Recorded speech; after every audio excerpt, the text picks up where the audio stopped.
प्रभु यीशु मसीह के मधुर और मीठे नाम में आज दिनांक 16 अगस्त दिन शुक्रवार को आप सब श्रोताओं का हम हार्दिक स्वागत करते हैं। आज के दिन के लिए जो वचन है लिया गया है यशायाह नबी की पुस्तक उसका 35 अध्याय 5 पद।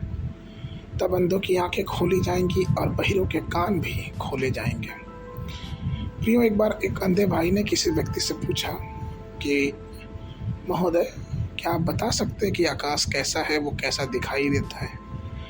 उस व्यक्ति ने आकाश के बारे में संक्षिप्त रूप से बताया। फिर उसने कहा कि आकाश नीला रंग का दिखाई देता है।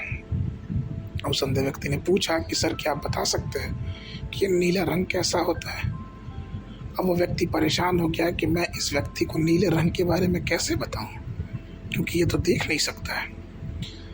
इस छोटी सी घटना प्रियो, ये कई बार हमारे जीवनों में सच की घटना महसूस होती है।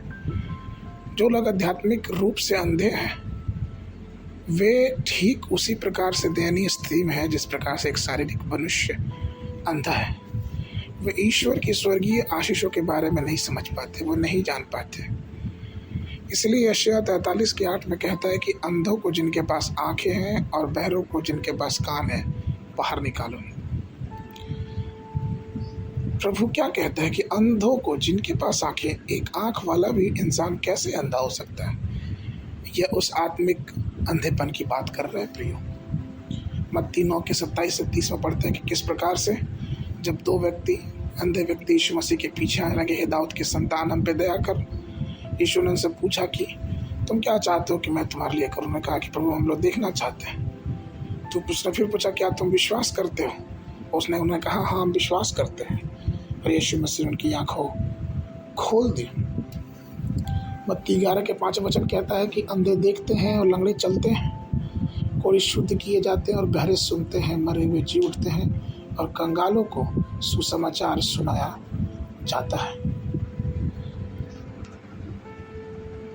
प्रभु यीशु मसीह की सेवा कार्य में अधिकांश जो हिस्सा था, अगर हम देखें तो वो चंगाई का और चमत्कार का था।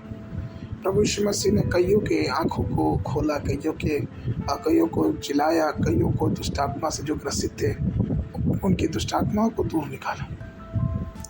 एक बार एक बहन अपनी गवाही बता रही थी कि किस प्रकार से अचानक उनकी आंखों की रोशनी कम होने लगी। उन्होंने कई लोगों से बोला दुआ करने के लिए, कई प्रभु के दासों से बोला, और एक दिन उन्होंने स्वयं रात्रि के 10 बजने के करीब वो घुटने पाई और बोली कि नहीं, आज मैं खुद प्रभु से दुआ करूँगी।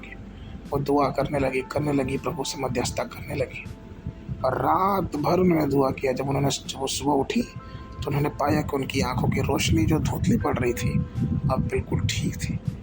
उन्होंने गवाही बताई किस प्रकार से परमेश्वर ने चमत्कारिक रूप से उनकी आंखों की दृष्टि वापस की। प्रियो, हमें भी इस बात को समझना है कि परमेश्वर हमें जो आंख दिया है, हमें जो दृष्टि दिया है, ये उसका आभार हमारे जीवन में इसलिए है।